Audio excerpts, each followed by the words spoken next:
Hello everyone and welcome to the final episode of My Arizona Adventure, a podcast mini-series presented by Pangolin, the conservation podcast. I'm your host, Jack Baker, and thank you for joining me for what is the final episode of my travel log series, celebrating the beautiful, the wonderful, the fantastically biodiverse and incredibly beautiful state of Arizona in the US of A.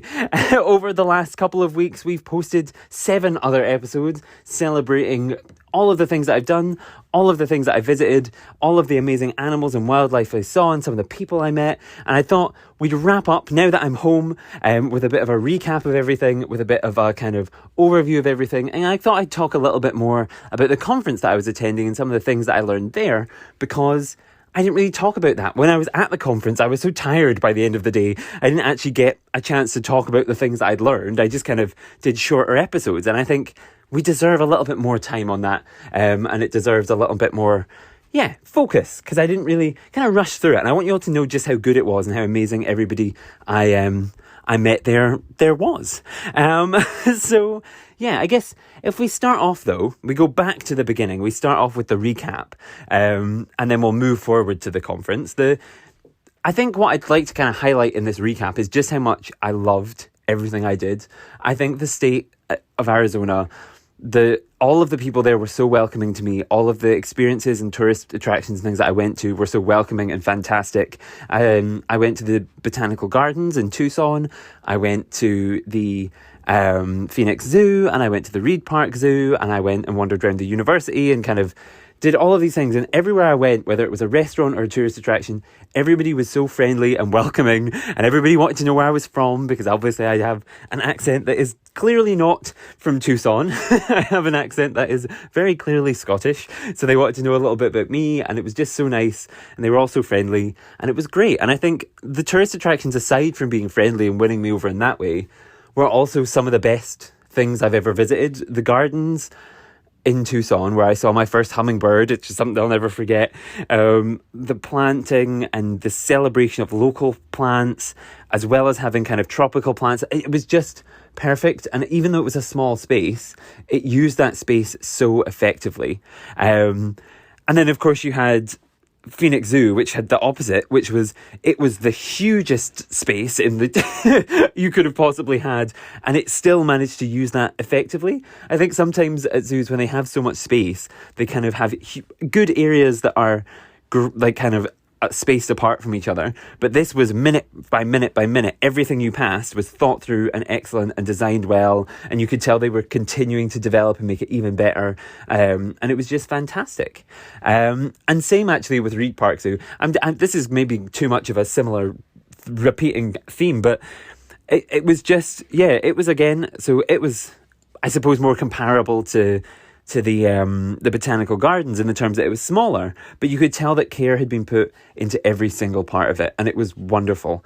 Every single place, every single habitat, every single animal, every single kind of species that had been picked and put in certain places was clearly well thought through. It was clearly kind of there for a reason. It was there for a theme, and you could tell somebody, whoever the team is or the person is that works on kind of selecting those animals and selecting the kind of theming, they're working on the signage and kind of the conservation messages, they clearly put so much thought into it. So every attraction, clearly someone has put a lot of care and thought and design into, and I just absolutely loved it. And I think it's something that sometimes lacks in some zoos, and the Botanical Gardens is kind of cohesiveness of thought and theme, whereas every single place I visited here hit that really well and really kind of like bam, bam, bam, bam, bam, overall fantastic. I guess I really, really love them, and I can't thank the people who welcomed me to all of those different attractions enough. They were all fantastic. Of course, I mentioned in my previous episodes, special shout out to Reid Park Zoo, who allowed me to kind of feed the giraffe there. That is still something that I kind of I don't think people, when I came back from Arizona, expected me to be, that when they asked, what did you do? I don't think they expected kind of, oh, I fed a giraffe to be on the list.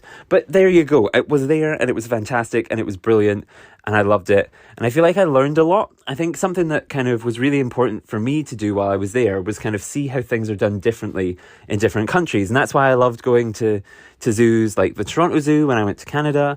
I loved going to Artis when I went there ages ago. I love seeing how different countries have different species, how they're kind of how they do different education things, how they do different kind of presentations, how they kind of talk about the animals and how they kind of frame things. I think it's so important for educators to get that perspective from around the world, because then when we come back, you can kind of reflect and think, oh, well, in the UK, we maybe focus more on this issue when actually the issues that they're focusing on are slightly different, but just as interesting. And I guess also seeing the species that, obviously the wildlife that's in Tucson and in Arizona is wildly different from what we have in Scotland, but also the animals that are in the zoos are wildly different. So it's interesting to see how even the living parts of the zoo, the animals themselves, differ. So for example, I guess a big one for me was I mentioned them so many times, the siamangs. They are a species we never would see in a zoo in the UK, or very, very rarely see in a zoo in the UK. Similar with the pronghorn, you'd never see them in the zoo in the UK. All of these kind of different species that pop up in different places that I think I had never had the opportunity to see before were so inspiring. And I think, yeah, it was interesting to see how they fit in among animals that are perhaps common in UK zoos. So like, yeah, you would see jaguars in a UK zoo, but you would never see them just across some water from some siamangs. So it was just, yeah, interesting to see how themes were similar but different. And yeah, I really, really loved it. And yeah, I guess the same with the planting at the Botanic Gardens. They had different plants to what we would have in the UK, and they certainly had different plants planted outside to the ones that could survive in the UK. Obviously, I think earlier this year I worked at Logan Botanic Garden, which has a slightly different climate to the Edinburgh Botanic Garden that I work at normally. So they could have things outdoors, certain palms and different plants and stuff that I'm not used to seeing outdoors. But they were like one step away from what I'm used to. The plants that were outdoors in Arizona were about 4 miles leap away from like anything I'm used to seeing outdoors, the size of the cacti, the size of kind of beautiful kind of birds of, it's a bird of paradise, flowers, all of these things outdoors in a space. It was just fantastic, especially because they had like all these lizards and birds that were unusual to be crawling all over them as well. So it was just, yeah, it really interesting to see kind of something unique and different and special. And so, yeah, that was kind of what I took away from that first part of the trip, was this kind of difference and just stark difference. I suppose that transitions us into something though, and it's a similar theme, I suppose, something else I wanted to talk about, which was local wildlife. Coming home to Scotland during the autumn time, seeing all of the leaves falling off of the trees and going orange and red, and walking around and there's all these crunchy leaves underfoot, and there's constant kind of rain and wind, and the local wildlife that I I have just transitioned from in Arizona to this is so vastly different that I guess that kind of, I don't know whether just because we're at a changing of a season, the difference feels huge. We talked about the plants there with the cacti and the saguaros and everything. But yeah, I guess to really highlight on the local species that is the icon, the saguaro, I can't imagine, and I can't explain to people since I've come home, it's been really hard to explain. Like, imagine you're just driving down a road, and instead of trees on either side, there are cacti. Because it's just something I couldn't comprehend until I got there and I saw these amazing things that are filled with history, filled with legacy, filled with incredible hidden talents, like when you ping the little thorns and they make different noises. Just so wonderful and fantastic and different that I just kind of loved it. And I think, yeah, the saguaros, I think, in terms of local wildlife of plants, were my favourite. In terms of local wildlife in animals, I feel like the javelinas really are getting into my heart. I think the little, like, those little guys that just, like, run around and kind of can be quite vicious, but also are very cute looking. just big fan. I think the bird walk that I went on and the Arizona-Sonora Desert Museum, they really highlighted this amazingness of local wildlife, because it gave me a chance to kind of go out and appreciate different types of hummingbird, allow me to appreciate things like the mountain lions and bears, and what else was there? There was kind of all sorts of deer and coyotes and little insects, like those kind of moments and experiences that celebrated the local wildlife just, made me also fall in love with it.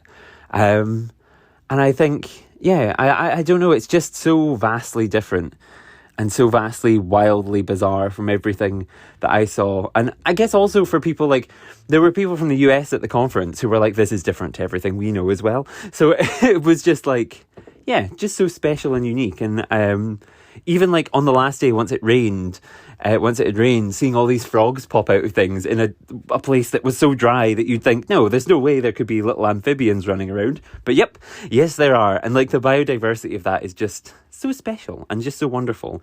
And I guess the Arizona-Sonora Desert Museum really highlighted that as well with their stingrays and how the kind of Gulf of California runs right up the middle. So there are these watery creatures around. But it's just not something you'd imagine there being. Things that need, usually in my mind, to rely on a lot of water. You just wouldn't imagine them to be there. And it just, so cool, so bizarre, so wonderful. I guess before I reminisce too much about those, the final thing, of course, to talk about was the conference itself that I was visiting. It was wonderful. It was fantastic. And I left and I'm still feeling, when I got on that plane and even a week later now, I'm still feeling inspired by everybody that I met and everybody that I learned from.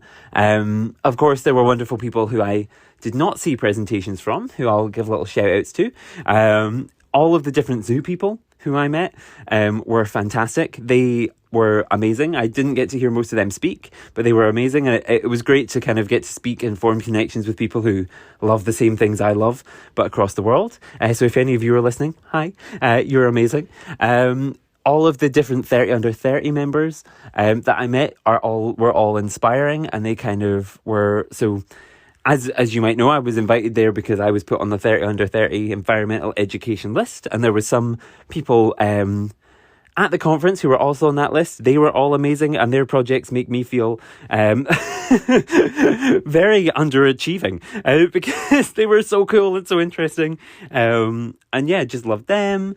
All of the people who I had dinner with some nights, everybody was so... I think that's what was so nice, was that because a lot of people were traveling solo, there were so many people who I just got to spend an evening like having dinner with, or like having like sitting in a hot tub with, or like going out for a drink with. Like, it was just so nice. And anyone who I did any of those things with, thank you so much. It was the most wonderful time, and it was great.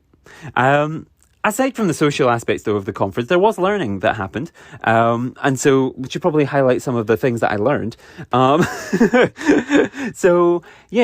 guess I kind of wrote some things down about stuff that I learned. I'm not going to tell you the whole of everyone's presentation because it's not my work. I'm not going to steal all of these people's incredible research and things, but I'll highlight some areas that I think were some points that kind of got me thinking, and hopefully they'll get you thinking. And I'll name as many of the people as I can. I went through the brochure of like all of the talks to make sure I knew who everybody was, and so I could give them proper credit. I guess the first bullet point that I had written down was about superheroes and engaging young people. Somewhat surprisingly, for an environmental conference, superheroes came up quite a lot in a couple different contexts, and different ways to engage young people in kind of a way that I wasn't familiar with came up in a couple different avenues. So the superheroes came up at a workshop that I went to, and also at a poster that I saw. So the Arizona Project WET, which is about water conservation, I believe, had a whole program about plant superheroes, which I thought was really interesting, and how they take plants and give them kind of superhero personas, and how they give them these powers, and kind of make the different unique features of the plant their powers, to make kind of kids engaged with what they do, and kind of think about how they have these unique and special things. And I thought that was really cool because as someone who's just taught a botanics summer school, it can be quite hard to engage kids with plants because the plants are really hard to get them to relate to. Where you have animals that are fluffy and fuzzy and have big round eyes and big floppy ears that are really, really cute, plants don't have any of that.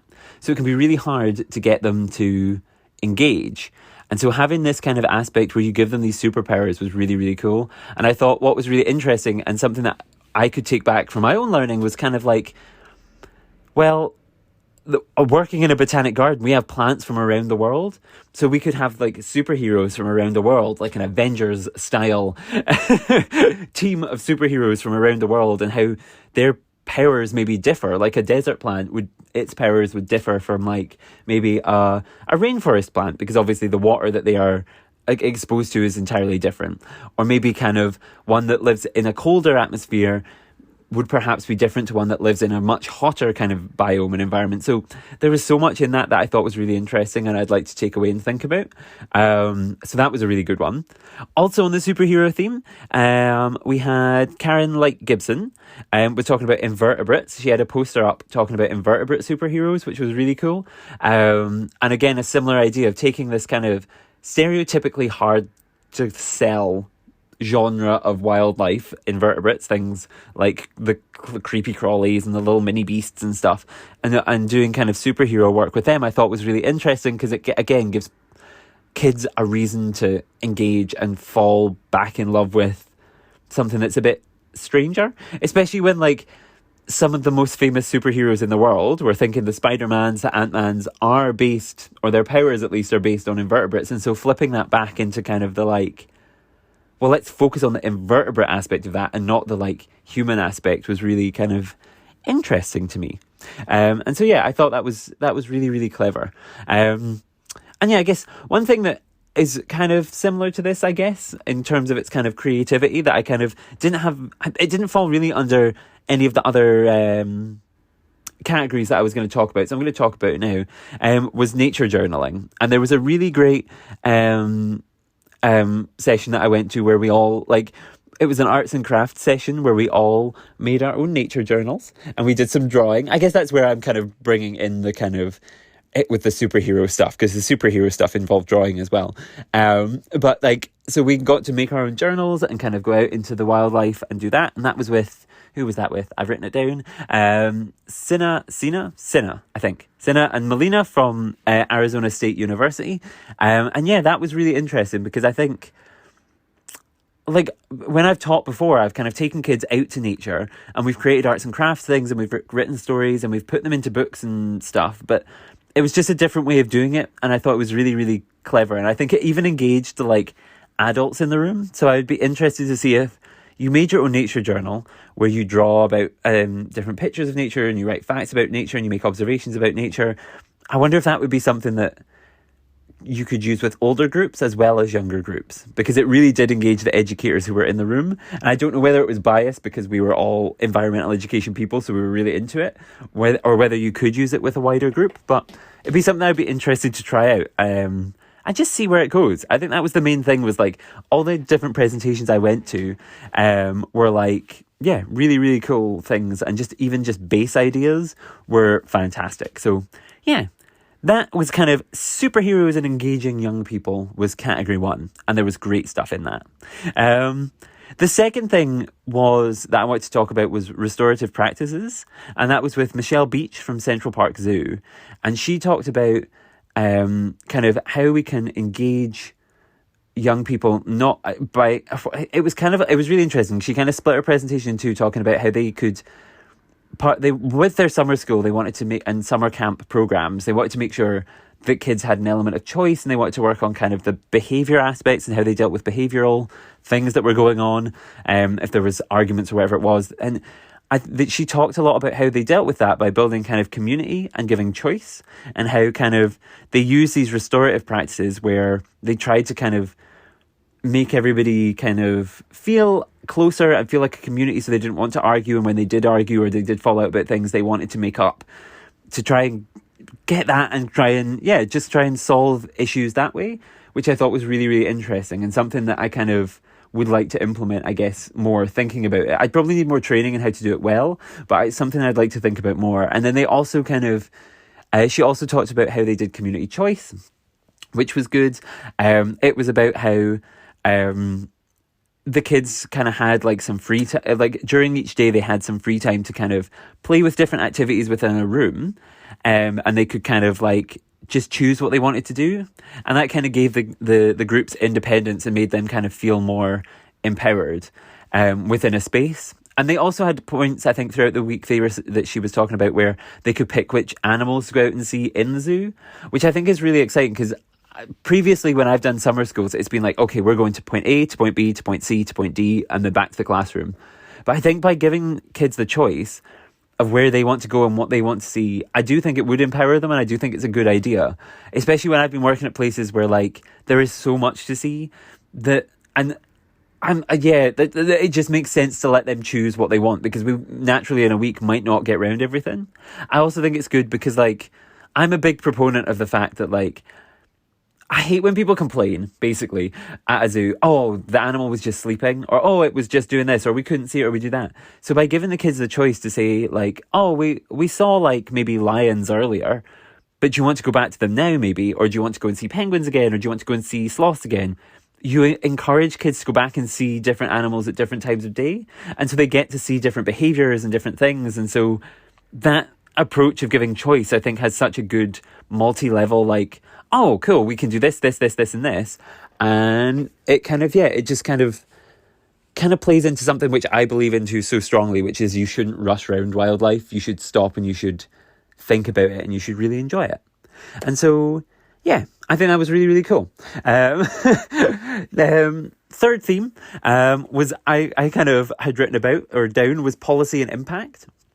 And I went to a couple of different discussions about this, which were really, really interesting, talking about like assessing impact, assessing impact of our work and of environmental education, which is really good for me because I've just started my PhD in impact, and it was good to hear different perspectives on that, and how we should assess impact. I think the question that was raised a couple of times for me, though, that was really, really the one that's lasted and the one that has got me thinking, was kind of talking about how environmental education is often like experiential, and as environmental educators, we provide kind of like a moment of great, fantastic, wonderful engagement in a child's life or in a person's life, but it's not a pipeline.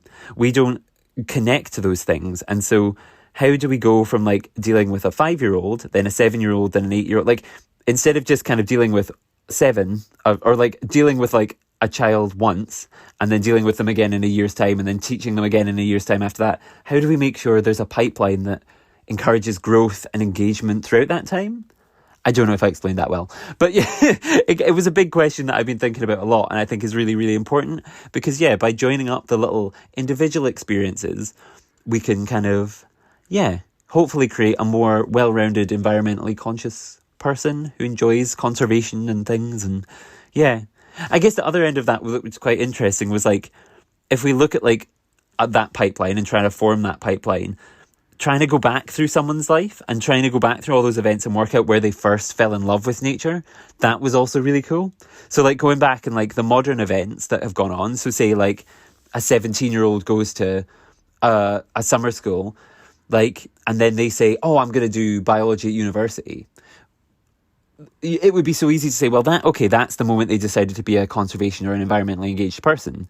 But in fact, that it's probably not that. Like, going back through the line and tracing, like, okay, at 17 they did that, but at 12 they went to a park and they really loved seeing the birds. And then at 8 they were taken by their grandparents to see an animal at the zoo. And then at 5 they did this. Like, going backwards and working out, okay, they might think that moment at 17 was the moment that they decided to pursue education and environmental things, but it might actually not be the case. Going back through their timeline and working out when it actually was, that was another question that I thought was really, really interesting and really, really cool. And I liked it a lot. I really, really liked it a lot. Theme 4, I think was all about appreciating the nature that's around you. And the major one that kind of was about that, was kind of themed around that for me, was a workshop that I went to by Susie Spickle, and she was talking about everyday wild animals and how we should appreciate the nature that's around us. And I think that was just fantastic. And it's something that if you've listened to the podcast before this mini-series, you know how much I believe in that. And you know how much I love getting people to like look out the window, look at the weird little birds or creepy crawlies or slugs or snails or whatever it is that's around you, go out and appreciate it. And so I loved hearing from her about her perspective on that. And she taught us some really fun, silly games, which I thought were really, really good. And I think I'll take away and definitely be using again. I think they were fantastic. And she actually has a book, which I think I didn't get a chance to ask her at the conference, but I might go out and try and find it to buy, because I think it was really interesting to hear her perspective. And I'd be intrigued to see what she writes in the book to see that was different. So that was a good one. And then, I guess the last theme was photography. I went to 2 presentations about photography. One that was called What's Wrong with the Polar Bear by Elisa from the University of Illinois. And then I also went to Taking a Photo with Intention, which was by Erica from Nevada State College.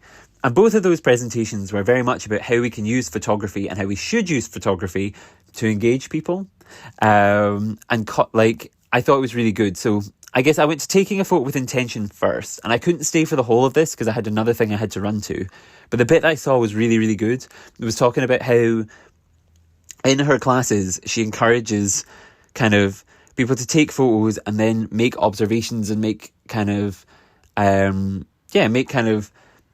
learn to appreciate nature through the photograph that they've taken. And I thought it was really, really clever how she'll get students to kind of go out and take pictures, and then she will get them to then kind of analyse those pictures. And I thought that was really, really exciting, especially when paired with What's Wrong with the Polar Bear, which was about how images and your choice of images can have an impact on the message you send, and how the polar bear perhaps was overused as an icon in kind of terms of climate change, when a lot of the issues affecting the polar bear are not climate change based. There are other issues there that were perhaps ignored because everything was blamed on climate change when it came to the polar bear. It's because of the choice of images. And it was so insightful and so interesting. And I thought it was really, really cool. So yeah, and I think as someone who is getting really into photography, I'm not saying I'm a good photographer, but I'm very into photography. I thought that was really, really exciting and really, really interesting. And it got me thinking about like how I take pictures and how I use those pictures. Because a lot of the time I take pictures for the sake of taking pictures, and then I post them online without thinking about it really because they're pretty.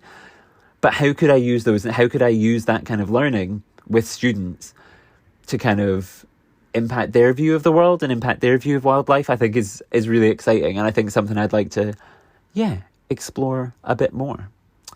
So superheroes, restorative practices, policy and impact, everyday wild animals and photography were my 5 kind of major takeaways. I think it was really good because I was there as a 30 under 30 person, and I hadn't been sponsored to go by work or by an organisation. I was really free to go to whatever I wanted. And I think that was good because I ended up bumping into people who were really passionate about what I'm interested in. And I could also go to things which really interested me because it was my choice and I could do whatever I wanted.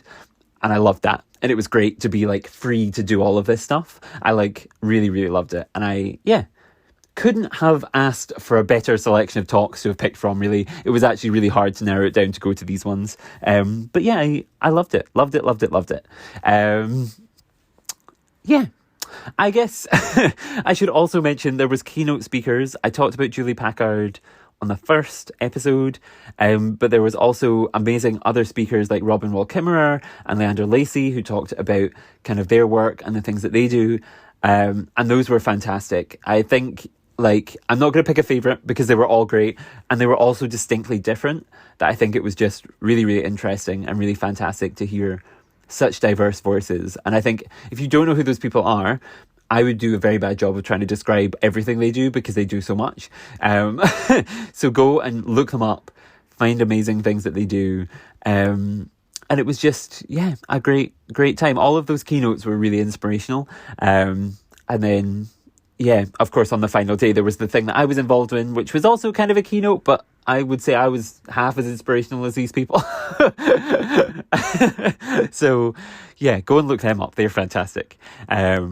And I guess that kind of brings us to the end. I kind of, I don't know, I spoke about a lot there, but I hope some of this has been useful for you. I hope some of the perspective I've given, some of the enthusiasm maybe I've given for an environment you didn't know, or a practice you didn't know about, or whatever it is, has helped inspire you. If you were at the conference and we said hello, hi, thank you so much for coming up and saying hi. If we're at the conference and you didn't say hello, reach out to me on social media. I'm always happy to chat and answer questions.